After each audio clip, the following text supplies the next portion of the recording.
دو عظیم شخصیتیں مسلمانوں نے ہند کے اندر پیدا ہوئی. ان دونوں کو ہم کہہ سکتے ہیں کو فاؤنڈرز آف پاکستان. ایک علامہ اقبال جو مفکر، فلسفی، دانشور، شاعر، اور دوسرے مسٹر ایم اے جناح. میں وضاحت کر دوں کہ میری تقریر کے اس حصے میں لفظ قائد اعظم استعمال نہیں ہوگا.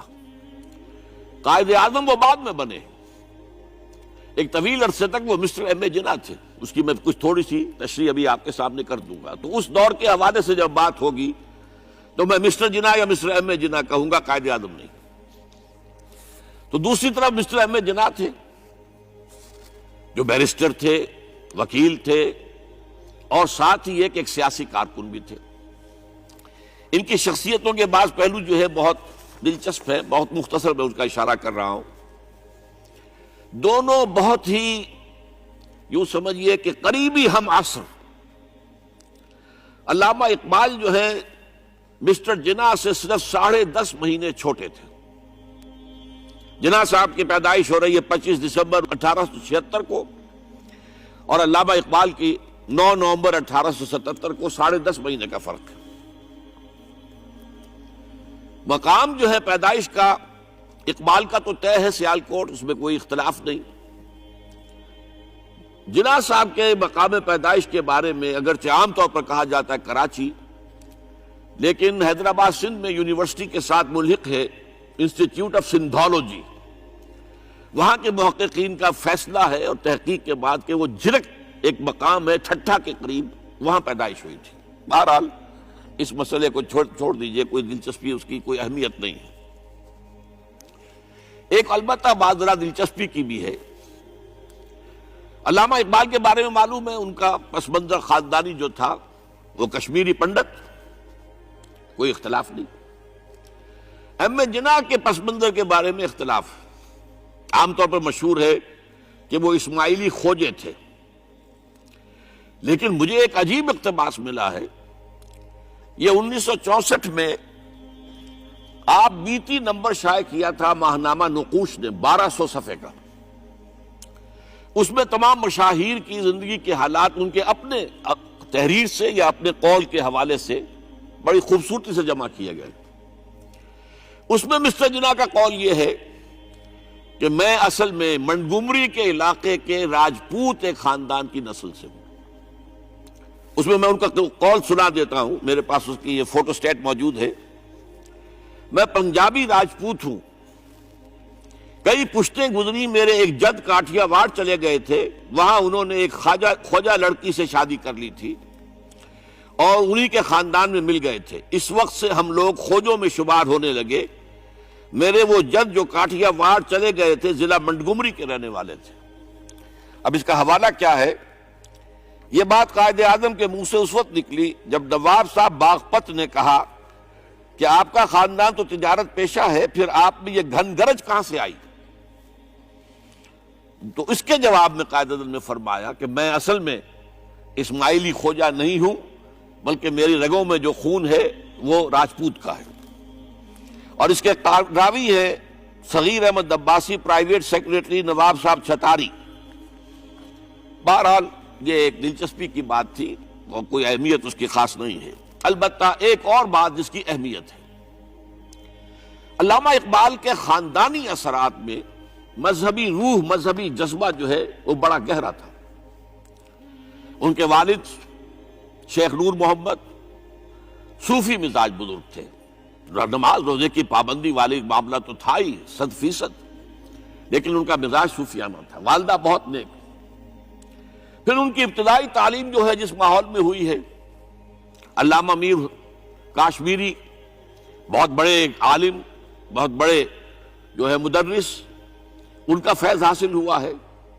تو یہ اقبال کی تربیت کے اندر، ابتدائی تربیت کے اندر مذہب کا حصہ کافی تھا. ایسی کوئی چیز محمد علی جناح کے معاملے میں ہمارے علم میں نہیں. جناح پونجا ان کے والد تھے اور ایک عام درجے کے کاروباری تھے، چمڑے کا کاروبار کرتے تھے. لیکن اس میں شک نہیں کہ ذہانت، فطانت، محنت، مشقت میں محمد علی جناح بہت آگے تھا، بہت آگے تھا۔ اس نے 16 سال کی عمر میں میٹرک تو کیا، لیکن پھر ذرا غور کیجئے 20 سال کی عمر میں انگلستان سے بیرسٹری کر کے واپس آ گیا، 20 سال کی عمر میں، اور آتے ہی پریکٹس شروع کی کراچی میں۔ کراچی میں پریکٹس نہیں چل سکی، جمی نہیں، تو پھر چلے گئے بمبئی، اور بمبئی میں ان کی پریکٹس جو ہے وہ جم گئی۔ اب یہاں سے معاملہ جو آگے کا ہے وہ بہت اہم ہے۔ محمد علی جناح کا مزاج بنیادی طور پر سیکولر اور نیشنلسٹ تھا۔ چنانچہ 1906 میں جب مسلم لیگ قائم ہوئی ہے، وہ مسلم لیگ میں شامل نہیں ہوئے۔ ان کا کہنا یہ تھا کہ اس کا نصب العین بلند نہیں ہے، اس کا مقصد اعلیٰ نہیں ہے۔ یہ کیا؟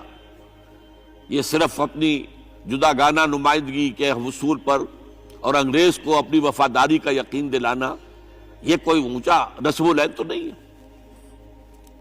اس کے بجائے وہ کانگریس میں تھے، اور دادا بھائی نورو جی جو صدر تھا کانگریس کا، اس کے سیکریٹری تھے۔ اس کے بعد بھی 7 برس تک وہ مسلم لیگ میں شامل نہیں ہوئے۔ 1913 میں جب مسلم لیگ نے بھی خود اختیاری کے حصول کو اپنا نصب العین بنا دیا، تب مسلم لیگ میں شامل ہوئے، اور وہ بھی مولانا محمد علی جوہر کے بہت اصرار پر۔ اس کے بعد بھی 1920 تک انہوں نے ڈوول ممبرشپ برقرار رکھی، کانگریس کے بھی مسلم لیگ کے بھی، اور اس پورے عرصے میں ان کا سارا رول یہ تھا کسی طرح ہندوؤں اور مسلمانوں کے درمیان مصالحت ہو جائے، کسی طرح کوئی فارمولہ طے ہو جائے جو ایگریڈ اپون ہو، جس سے مسلمانوں کی تشویش بھی ختم ہو، انہیں بھی کچھ اطمینان ملے کہ ہمارا مستقبل جو ہے وہ بہت خطرے میں نہیں ہے، ہمیں کوئی اطمینان حاصل ہو جائے۔ اس کے لیے کوئی فارمولہ بنے، کسی طریقے کی محنت کی جائے، اس کے لیے جو سر توڑ کوشش انہوں نے کی ہے۔ اور جان لیجئے کہ ان کے ذہن کے اندر، جیسا کہ میں نے کہا ہے، وہ انداز جو ہے وہ سیکولر اور نیشنلزم کا بہت گہرا تھا۔ ان کو ان کی ان خدمات کے طفیل میں کہا گیا ایمبیسڈر ہندو مسلم اتحاد کا سفیر، اور یہ کہنے والا کون؟ گوکھلے۔ لیکن یہ کہ انہیں قدم قدم پر مایوسی کا سامنا کرنا پڑا۔ انہوں نے بڑی محنت کر کے، چونکہ 1920 تک ان کے پاس ڈوول ممبرشپ تھی، تو کوشش کی کہ کانگریس کا اور مسلم لیگ کا اجلاس ایک ہی مقام پر ہو، تاکہ لیڈروں کا آپس میں میل جول، گفتگو، وہاں پہ ان کے بھی سارے لیڈر آئے ہوئے ہوں، ادھر کے بھی آئے ہوئے ہوں، تو اس سے یہ کہ گفت و شنید سے کوئی راستہ نکل آئے۔ چنانچہ 1915 میں بمبئی میں اجلاس ہوا، اور 1916 میں لکھنؤ میں، اور لکھنؤ میں پہلی مرتبہ ہندوؤں نے کچھ مسلمانوں کے اس مطالبے کو تسلیم کیا کہ انتخابات جو ہیں جداگانہ اصول پر ہوں گے، مسلمانوں کو ان کی جو تعداد ہے آبادی کی اس کی نسبت سے سیٹیں ملیں گی۔ یہ جناح کی بہت بڑی کامیابی تھی۔ لیکن اس کے پس منظر میں نوٹ کیجئے ایک اور چیز تھی بڑی اہم۔ سن 1918-19 سے ایک عظیم تحریک ہندوستان میں شروع ہو چکی تھی، تحریک خلافت۔ کیونکہ خلافت عثمانیہ کو ختم کرنے کے لیے بڑی سازشیں چل رہی تھی، یہودی سرگرم تھے، اور برطانیہ کے ذریعے سے وہ چاہتے تھے کہ اس کو جو ہے وہ ختم کیا جائے، خلافت کو۔ اس وقت ہندو مسلمان ایک ہو گئے تھے۔ گاندھی خلافت کی تحریک میں شریک ہوا، حالانکہ کہاں گاندھی، کہاں خلافت، کیا ان میں رشتہ کیا ہے؟ لیکن اسے اندازہ ہو گیا تھا کہ اگر ہم نے مسلمانوں کا ساتھ اس وقت نہیں دیا، جبکہ پورا ہندوستان گونج رہا تھا، بولی اماں محمد علی کی جان بیٹا خلافت پہ دے دو، ساتھ ہیں تیرے شوکت علی بھی، جان بیٹا خلافت پہ دے دو، پورا ہندوستان، ایک عظیم تحریک تھی، اس میں کوئی شک نہیں، بہت بڑی تحریک۔ لہذا اس پس منظر میں اسی کا اثر میں سمجھتا ہوں یہ ہوا کہ لکھنؤ پیکٹ ہوا 1916 میں، اور قائد اعظم کو اس میں کچھ سہولت جو ہے وہ نظر آ گئی، اپنی کامیابی کی شکل نظر آئی۔ لیکن جیسے ہی تحریک خلافت ختم ہوئی، ختم تو اس لیے ہو گئی کہ مصطفیٰ کمال پاشا نے خود ختم کر دی خلافت۔ وہ تو جیسا کہ پھر علامہ اقبال نے بھی کہا تھا، چاک کر دی ترک ناداں نے خلافت کی قبا، سادگی اپنوں کی دیکھ، اوروں کی عیاری بھی دیکھ۔ بہرحال خلافت ختم ہو گئی تو وہ سارا جوش خروش وہ سارا ختم ہو گیا۔ اس لحاظ سے یہ ہے کہ صورتحال تبدیل ہو گئی، اور اب ہندوؤں کے اندر دوبارہ وہ اپنی جو عصبیت اور مسلمانوں کے خلاف ان کے اندر جو جذبات تھے وہ اوپر ابھر کر آئے۔ چنانچہ 1928 میں نہرو رپورٹ شائع ہوئی ہے، جس نے کہ اس معاملے کے اندر ساری امیدیں جو مسلمانوں کو ہو سکتی تھی ہندوؤں سے، ان سب کا قلع کما کر دیا، اور معلوم ہوا کہ ہندو کسی درجے میں بھی مسلمانوں کو کوئی حیثیت دینے کو تیار نہیں۔ یہ نہرو رپورٹ جو ہے یہ بہت ہی سمجھیے کہ ٹرننگ پوائنٹ ہے۔ اس کے بعد جناح صاحب نے کوشش اور کی، تجاویز دہلی کچھ اور خاکہ دیا کہ کم سے کم یہ مان لو، وہ بھی رد کر دی گئی۔ پھر 14 نکات دیے، وہ بھی رد کر دیے گئے۔ اس کا نتیجہ یہ نکلا کہ انتہائی مایوس، دل گرفتہ، دل شکستہ ہو کر محمد علی جناح نے ہندوستان کو خیر باد کہہ دیا۔ یہ نوٹ کیجئے، ان کی زندگی کا ایک دور یہاں ختم ہوتا ہے۔ 1931 میں وہ انگلستان منتقل ہوئے، ایک کوٹھی خریدی، اپنی لیگل پریکٹس شروع کر دی، اور ہندوستان کی سیاست سے بالکل کنارہ کشی کر لی۔ اب آئیے ذرا دوسری طرف، دوسری شخصیت جو ابھری وہ کون؟ علامہ اقبال۔ میں عرض کر چکا ہوں کہ ان کی ابتدائی تعلیم میں اور خاندانی پس منظر کے اندر مذہبی اثرات بڑے گہرے تھے۔ بہرحال انہوں نے ایم اے کیا ہے غالباً 1897 میں، اور اس وقت کا کچھ اقبال جو ہے، اس وقت سے لے کر 1905 تک کا اقبال، ایک طرف تو اس میں بھی نیشنلزم تھا، ہندی نیشنلزم، یہ نوٹ کر لیجئے۔ چنانچہ اسی دور کا اس کا ترانہ ہے، سارے جہاں سے اچھا ہندوستان ہمارا۔ آج بھی جو ہندوستان کا ریڈیو ہے اور ہندوستان میں حکومت کے زیر اہتمام اس ترانے کی جو ہے وہ بڑی سرپرستی ہوتی ہے، بہت اس کو جو ہے نشر کیا جاتا ہے، سارے جہاں سے اچھا ہندوستان ہمارا، ہم بلبلیں ہیں اس کی، وہ گلستاں ہمارا۔ بلکہ اس زمانے میں ایک ایسا شعر بھی انہوں نے کہا ہے جس کی کہ پھر شدید ترین نفی بعد میں ان کے اشعار سے ہوئی ہے۔ انہوں نے ایک نیا شوالہ کے نام سے جو نظم لکھی